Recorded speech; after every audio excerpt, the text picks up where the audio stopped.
So think of the richest musicians of the 1980s. Like, really picture them. Oh, yeah. You're probably picturing, like, massive stadium rock bands in Los Angeles. Right, or those huge pop icons in London. Exactly. But the thing is, while you're looking over there were these two guys in Germany who quietly built, well, basically an assembly line. A massively profitable one, yeah. Yeah. They pumped out a staggering 120 million records. It's insane. And they totally rigged the financial mechanics of the music industry in the process.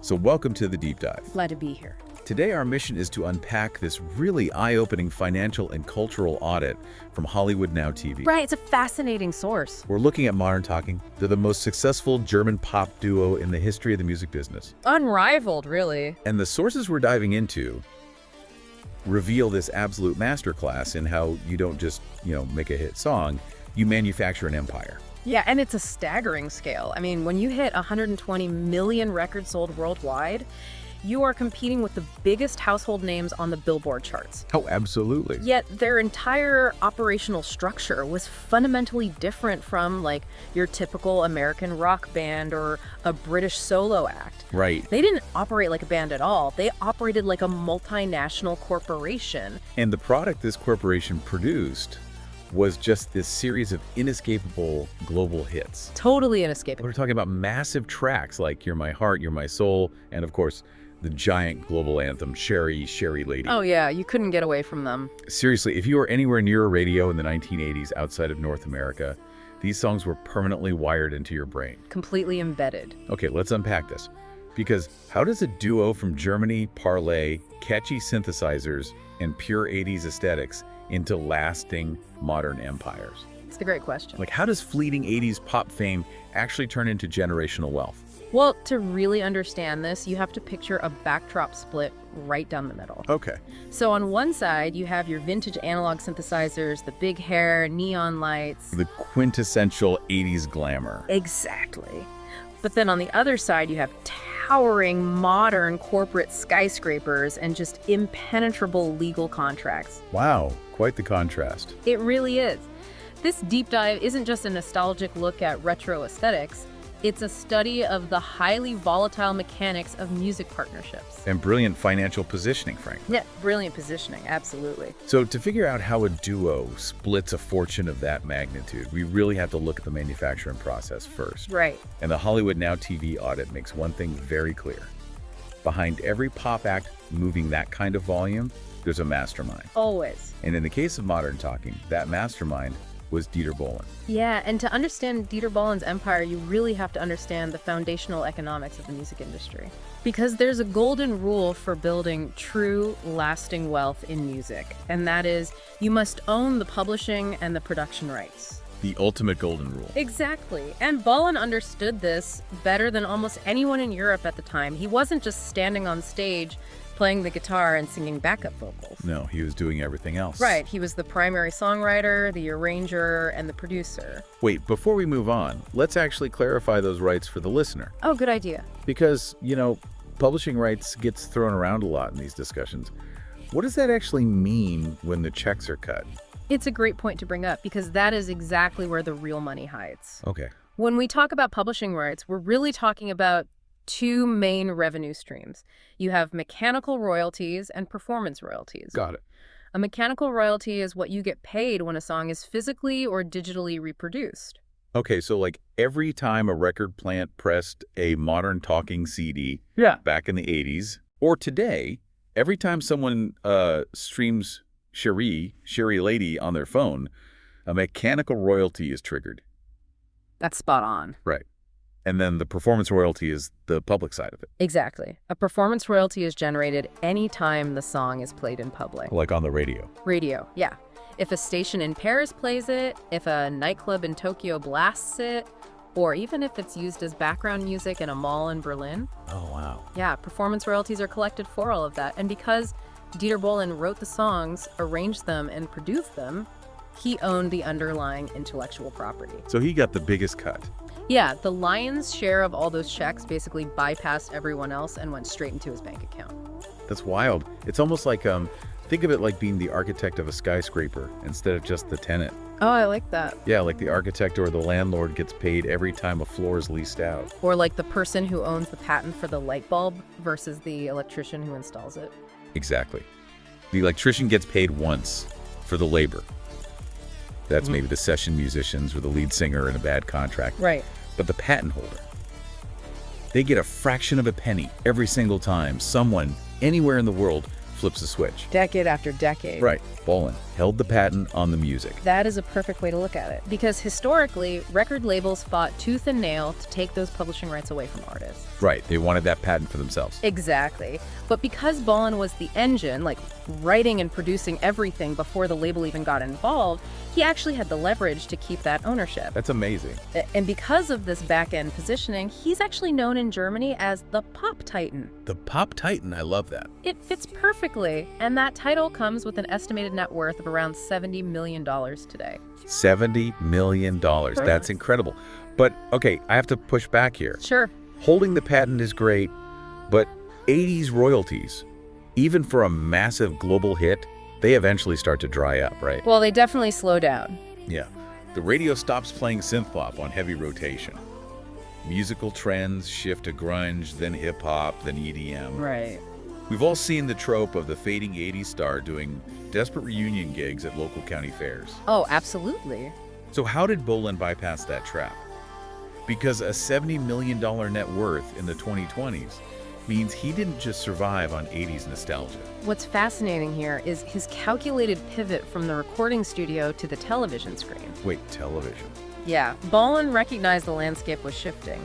His 80s catalog was lucrative, but he knew the mechanical royalties from CD sales were eventually going to plummet. Right, the streaming era changes everything. Exactly. So in the early 2000s, he essentially reinvented himself as a media personality. Okay, doing what? He became the formidable head judge on Deutschland's Sucht und Superstar. Which is basically the German equivalent of American Idol, right? Yes, exactly that. So he became the final boss of the German music industry on primetime television. The final boss, yeah. But why him? I mean, there were plenty of successful 80s producers floating around. True, but it's because he understood the psychology of reality television. Oh, okay. He didn't just sit there and offer, like, polite critiques. He adopted this famously, brutally honest judging style. Like Simon Cowell. Very much so. He was harsh, he was blunt, and he was wildly entertaining. People loved the drama. Right. The audience didn't just tune in to see talented singers. They tuned in for the drama. They wanted to see the pop titan handing down verdicts. It's that classic reality TV archetype. But I guess unlike a lot of TV judges who are just manufactured personalities, he genuinely had the 120 million record resume to back up the brutal honesty. Exactly. Like, if he told a contestant their arrangement was terrible, well, he arranged some of the biggest hits in European history. Yeah, you can't really argue with his track record. The audience respected the authority. And according to the HollywoodNowTV audit, that television authority pays unbelievably well. Oh, it pays on a scale that rivals a massive global tour, but without the physical toll of actually traveling. Wow.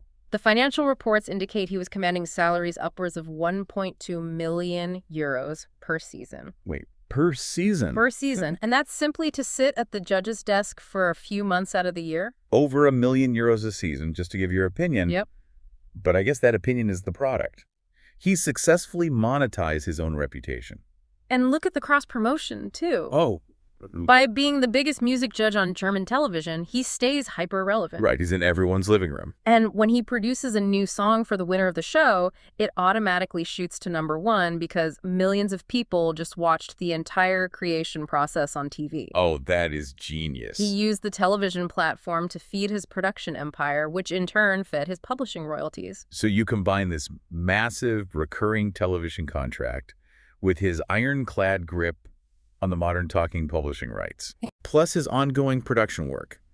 He completely insulated himself from the shifting tastes of the music consumer. Completely bulletproof. And he didn't need people to buy synth pop anymore. He just needed them to watch TV. It's a masterclass in diversification. He started with pure intellectual property, leveraged that into a massive personal brand, and then monetized that brand through a completely different medium. Okay, so that's the architect, that's Dieter Bohlen. Right. But let's be honest, the blueprint doesn't sell 120 million records on its own. No, it doesn't. You need the actual product that people are connecting with. And in modern talking, that was the unmistakable voice. Yes. Which poses a massive problem when the band inevitably breaks up. Like, how do you survive when your partner owns the blueprint to your entire career? It's a tough spot. This brings us to the other half of the duo, Thomas Anders. Right, because when they finally split in 2003, Anders was in a really precarious position. I bet. He didn't hold those lucrative publishing rights we just talked about. He was the voice, the face, the frontman. And usually, when the machinery stops, the frontman fades into obscurity. Exactly. But Anders understood a fundamental truth about music consumers that allowed him to pivot just as successfully as Bolin did. Okay, what was that truth? People don't just want to listen to a record in their living room. Right. They want to experience the feeling of their youth in a crowded room with thousands of other people. They want the live experience. Okay. If we connect this to the bigger picture, we really have to look at the immense economic power of legacy acts in the live entertainment sector. So while Bolin controlled the studio and the television screen, Anders took over the live arena. Exactly. Anders realized that the global demand to actually hear Cheri Lady perform live was still astronomical. People still wanted the party. Yeah, so he launched this relentless, highly lucrative international touring career that has spanned the last 2 decades. Wow. But the strategy of where he toured is what makes this so brilliant. Yeah, the HollywoodNowTV audit highlights this specifically. He didn't just tour Germany or try to break into the US market. Right. He focused heavily on Eastern Europe, Russia, and South America. Why those specific markets? You have to look at the cultural economics and the historical context of the time. Okay. Think about Eastern Europe and Russia in the mid to late 1980s. Right, the Cold War. Exactly, the Cold War is coming to an end. Western pop music was incredibly hard to get, but it was highly coveted. Oh, I see where this is going. Modern talking's music actually leaked past the Iron Curtain and became this massive underground sensation. Oh, wow. To millions of people in those regions, that upbeat, synth-heavy Europop symbolized freedom, modernity, and the West. So the emotional connection to the music was arguably much stronger there than it was in London or Paris. Much, much stronger. American and British acts often ignored those markets because, the logistics were difficult or the infrastructure just wasn't there. Right, it was too risky. But Anders recognized this massive underserved demand. By bringing the live experience directly to them, he tapped into an absolute goldmine. That is incredible. He steps out onto stages in these regions and plays to crowds of 10,000, maybe 20,000 people. Still, numbers that absolutely rival modern current pop stars. That is wild. He basically became the ultimate road warrior. He really did. And in the modern music business, especially with streaming payouts being so small for non-writers, the live performance is where the real cash flow is generated anyway. Exactly. He essentially built a monopoly on the live modern talking experience. He did. But here's where it gets really interesting. Okay, tell me. He didn't just become a human jukebox for Dieter Bohlen's old hits. Really? Yeah. Touring on nostalgia is profitable, but it has a ceiling. Anders proved he wasn't just a vessel. He showed incredible artistic and business agility by reinventing himself for a completely different modern audience. Oh, right. The Schlager pivot. Yes, the Schlager pivot. For those who might not be familiar with the German music market, Schlager is an absolute cultural juggernaut. It really is. It's a hugely popular, highly commercial genre of German language pop, characterized by really catchy, upbeat melodies and very emotional, relatable lyrics. I think people outside of Europe sometimes mistake Schlager for a niche traditional folk thing. They do. But the audit shows this is a massive multi-million-dollar industry. It dominates German television, radio, and arena tours. It's huge. And it has a fiercely loyal demographic that actually still buys physical media and merchandise. That's crucial. It's an incredibly lucrative market. And Anders didn't just dabble in it. He fully committed and dominated it. Wow. He transitioned into German language pop and scored multiple #1 albums. Good for him. Yeah, and he formed a massively successful collaboration with Florian Silbereisen, who's arguably the biggest television presenter and singer in the Schlager world. Right, so by teaming up with Silbereisen, he instantly tapped into a massive built-in audience. It's brilliant. He took the initial fame generated by the modern talking machinery and converted it into a lasting, evolving career. And the numbers back it up perfectly. Yeah, we aren't just talking about selling CDs to older fans at concerts anymore. No, not at all. Thomas Anders is racking up hundreds of millions of annual digital streams today. Right. Pulling in hundreds of millions of streams annually in a completely new genre proves that he built his own independent brand equity. Totally. He's a highly bankable international solo star now. He didn't need the publishing rights to build his fortune because he built a brand that people wanted to actively engage with. Yeah, whether that was buying a concert ticket in Warsaw or streaming a new Schlager track in Munich. Exactly. So I want you to think about this in the context of your own life and your own career. Yeah, it's a great thought experiment. When you look at your industry, whatever it is, which path are you drawn to? Are you the type of person who wants to build the underlying systems? Like, do you want to write the code, own the patents, and build the corporate structure behind the scenes, like Dieter Bohlen? The architect. Right. Or are you the type who leverages your unique personal talent, your direct connection with the audience, and your ability to continually reinvent yourself on the front lines, like Thomas Anders? It's the classic dichotomy of business, really.